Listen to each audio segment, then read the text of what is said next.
In our part 1 relating to Indian sculpture, already we have discussed up to the Cholo and Hoysala sculptures developed during the Cholo and Hoysala period in southern and western India. In this part, this is the second part relating to Indian sculpture. We would like to discuss about the Jain monuments, in particularly the Bimal Saha temple and the Bastupal temple, of which the evidence were found in Saurashtra, Gujarat, and Rajasthan.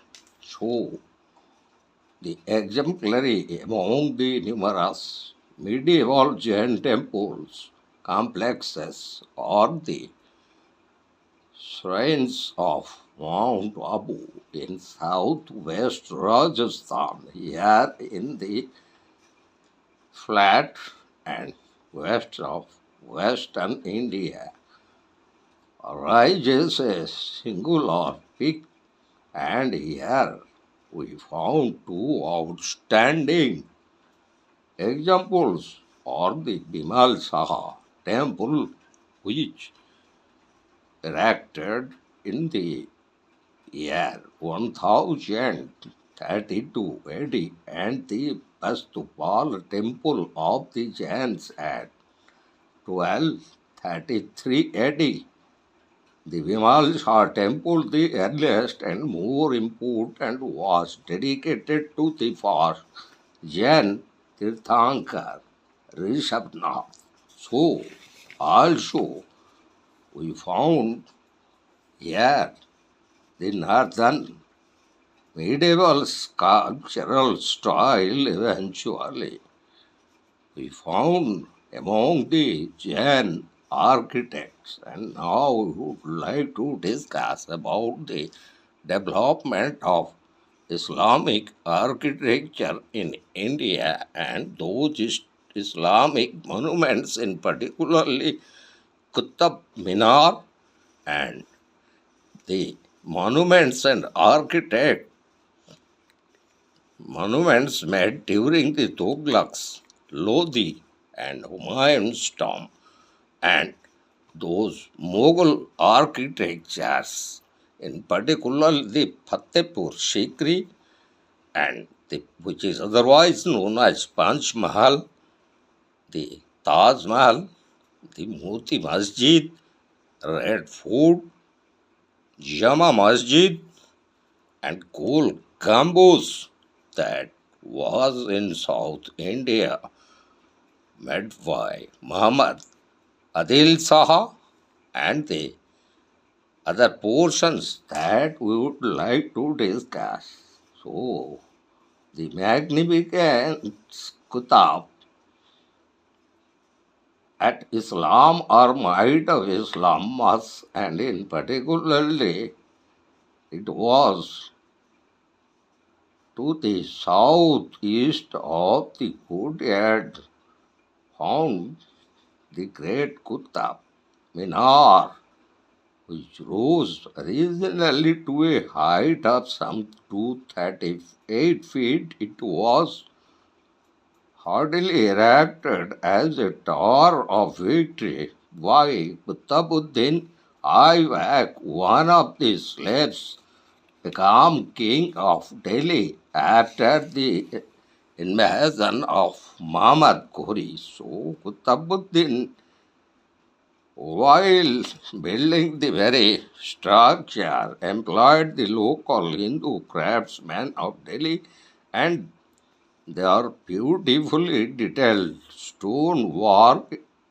is everywhere in evidence. The pointed arcs of mosque western screen were constructed using only traditional Hindu techniques, and around these arcs and On the decorative bands encircling the minar, the craftsman carved inscription from the Quran in elegant Nakhi script, interspersed with floral designs of Indian origin. So during the Tughlaq period, a tomb in Delhi was made by the Tughlaqs, and it was the tomb of Ghiyasuddin Tughlaq Shah one, and another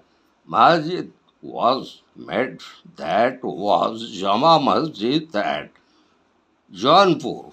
So also we found the Lodi architecture of 1547, the tomb of Isha Khan, and it also made during the Lodi period. And another one that we found of the Islamic architecture is the tomb of Humayun, and it was a Mughal architecture made during the period of Akbar in Delhi. And also another important Mughal architecture that was made at Fatehpur Sikri in Bihar, known as Panch Mahal, and it was during Akbar period, so it was erected in the year 1571 by Akbar, and that Fatehpur Sikri was erected on the remote side of the holy man's retreat. That holy man who inspired and of his prophecy, and that holy Muslim saint who had predicted the birth of Akbar's son and the heir to Mughal dynasty, Salim, a future emperor, Jhangir. So, in that memory, Akbar made a ceremonial capital at Fatehpur Sikri, including elaborate palace, formal courtyards reflecting pools, harems, tombs, and a great mosque. So also they had hardly completed their labors when, due to royal distraction and a lack of an adequate water supply, this pristine stone palaces were abandoned by Akbar. So, also another great piece of Mughal architecture, and that we found during that period also of the Moti Masjid or Taj Mahal and Red Fort or Jama Masjid, which were the symbols of Mughal architecture, which were erected during the reign of Shah Jahan, and one of the last or the successor to Aurangzeb Muhammad Shah, and it all was made during the Mughal period, and that period also witnessed the development of Islamic painting or the Mughal school of painting, where we found development during the period of Akbar, Jhangir, Shahjahan, and even Muhammad Shah. So, during that, we found Akbar's most significant contribution was the creation of Mughal school of painting.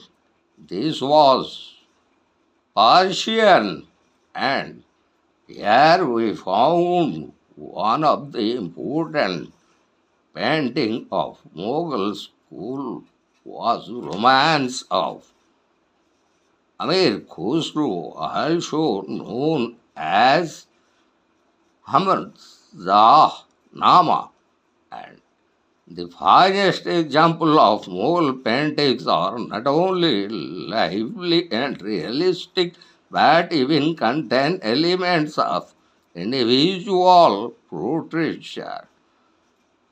So, during that, a characteristic example of the hybrid art is from a manuscript of the Khamsa of Amir Khusro made for Akbar about 1595. Its own an apocryphal event in the life of Alexander the Great when he was lowered into the sea in a glass divine well. Also, we found Akbar's encouragement of painting like excursion into religious liberalism was strongly, even though opposed by the Orthodox members, but Akbar's miniatures from Akbari Nama, history of Akbar depicts an action-filled incident. Akbar on one elephant chases another across a pontoon bridge as the bridge collapses into the river Jamuna. So also we found the examples of Jhangir, who was less interested in book production, preferring portraiture and illustration of various events which occurred during his show. In that case, we found that the very painting of Jhangir period, and that is famously known as squirrels in a chinar tree, and it was attributed to the Mughals of Jahangir period, and further we found traces of the Jahangir period's painting that exactly which met at Mathura, and also other such paintings as depicted humans, and particularly the hunting scenes and to battle elephants, women, generals, slaves, all became subject matter for the royal miniature painting during Jahangir's period. And during Shahjahan period, rich and elegant as they are the art works of the courts of Jahangir's son Shahjahan show the first signs of decline there, perfect but of a perfection that is beginning to become lifeless and cold. Even in his early years, architecture seems to have held the attention of Shahjahan more than anything else. So, for that, he adopted the Muslim for his queen Mumtaz Mahal at Agra, the Taj Mahal, during 1632 to 1654, situated in a formal garden backed by the Jamuna river, its formal white marble facades and minarets float in the shimmering Indian sunlight and project a vision of beauty and grandeur which removed informs the realities of the world. The Taj Mahal's basic plan of a faceted cube is thought to have originated with the tomb of Humayun and the now ruined Muslim for the Khan, both at Delhi. But unlike the Akbar period structures, which were finished with red sandstone. The Taj was pure white Marcana marbles.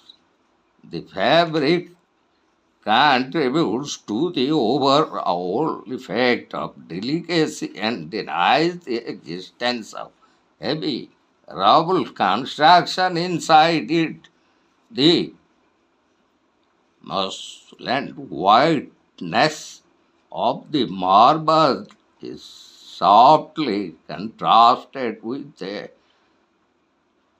tracery of black stone inland in the patterns of Islamic inscription. So also Shahjahan enriched the Mughal by building the Moti Masjid or the Pal Mosque during 1646 and 1657 at Agra, and he also renovated the fort at Lahore in 1638 in anticipation of transferring the royal court from Agra to Delhi. Known began laying out a new walled city that is known as Shahjahanabad, the present city of Old Delhi, along the west bank of Jamuna. Also, there he erected another monument, and that is Red Fort, its name, as with red sandstones, its walls, and furnished with superb marble pavilions. So, this is one of the outstanding architecture, a sculpture or monument made during the Shahjahan period. An integral element in the design of Shahjahan's Delhi was the another great monument, and that is Jama Masjid, built in high plinth not far from the palace fortress, largest mosque in India. So the Mughal Empire maintained its splendor and its power as long as the momentum of Akbar's strength and enlightened attitude prevailed. The power extended through three successive reigns, but when Akbar's great grandson Aurangzeb ruled 1658 to 1707, violently wrenched the peacock throne from his father Shahjahan. The decline could not be disguised. He instituted the strict Orthodox laws of Islam and withdrew imperial patronage from the arts. His change of attitude had an equally devastating effect upon the hitherto tolerated Hindu subjects of the empire, and many Mughal painters and musicians who drifted into the service of petty nobles and of the Hindu courts of Rajasthan. So, during the period that of Muhammad Shah, who revives certain and one of the successor of Aurangzeb, and he developed a subcorner towards the Mughal school of painting and architecture. So during Muhammad Shah's period, we found one of the painting, and it entitled as the Prince offering wine to his mistress, and another a paint on the paper, which is a complete miniature, and it is also another contribution of Muhammad Shah, the very successor to Aurangzeb, and it was made during 1740. And another piece of art we found during the period of Ibrahim Adil Shah, two of Bijapur, a Deccan school of painting that developed, and it was also during that period we found the standing of an enraged elephant, another piece of painting of Deccan period of Bijapur or Golconda. So also another piece of painting that we found of that period, a tree blossoms at the touch of a beautiful woman from Deccan painting, and that belonged to Ahmednagar. And also another great piece of painting that we found during that period, which also a part of Deccan period of painting and styles, and that also illustrating Persian style effects, and it was a part of the Deccan period of painting belonging to the Ahmednagar rule by Hussain Nijar. And another important architecture that we found of Golconda Bijapur, and that was Gol Gambuz, and it was made by Ibrahim Adil Shah II of Bijapur during 1580 to 1626. Ibrahim was not only an accomplished musician but also a painter equal to any in his athlete. There are several musicians, but also we found famous paintings of ragamalas of Hindu musical modes known to have originated at Bijapur. Ibrahim died in 1627, as did Jhangir, and that year might be said to mark the beginning of the decline of both Mughal and Deccan painting. Ibrahim was followed on the throne of Bijapur by Muhammad Adil Shah, who is remembered chiefly for his tomb, the Gumbaz with a dome. 178 feet high, the tomb is one of the world's largest domed space, and it is also the most significant Islamic building in the Deccan or Southern India. But its architectural presence is less than distinguished, a fault that might perhaps have been remedied if it had ever been finished. So hereby we would like to complete our second part, which consisted those monumental and architectural development contributed during the Jain architectural marvels made in Saurashtra, Gujarat, and Rajasthan, and those particular temples like Bimalsa temple or Bastupal temples.